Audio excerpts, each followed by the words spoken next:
Good evening, sir. This is my calculator system. So, papakita ko kung nagra-run siya. Yan.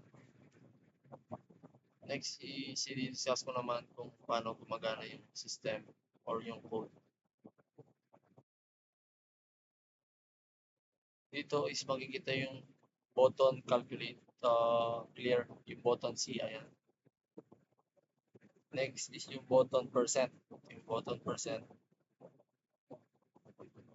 Tapos, dito rin makikita yung button plus. Dito ka nag-add ng numbers.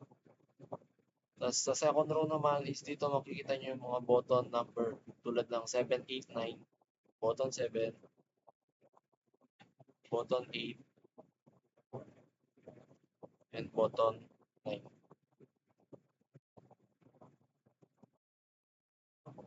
Next is dito naman yung third row or dito naman yung mga button number 4, 5, and 6.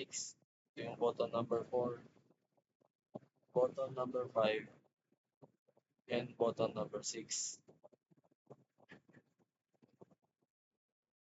Next is dito naman sa fourth row, dito nyo makikita yung mga button number 1, 2, and 3. Ito yung button number 1, button number 2, and button number 3. Yan. Tapos next is dito naman yung button 0. Ayan, button 0. Yan. Tapos dito naman is yung button dot. Yung button dot or percent. Dito naman is yung button equals. Yan, button equal. Tapos dito na mag-i-execute yung pindas mo or dinivide mong kinalculate mong number. Tapos dito sa panguli, dito yung design. Tapos dito i-run ko yung system.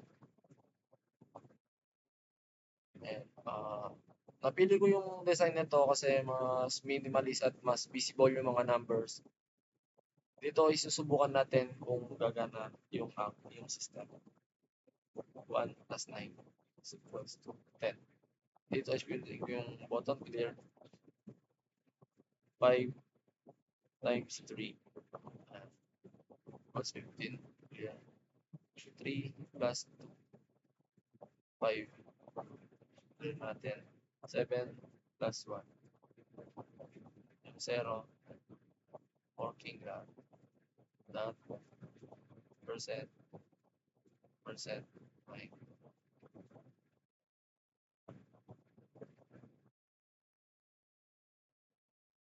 Yan lang. Thank you.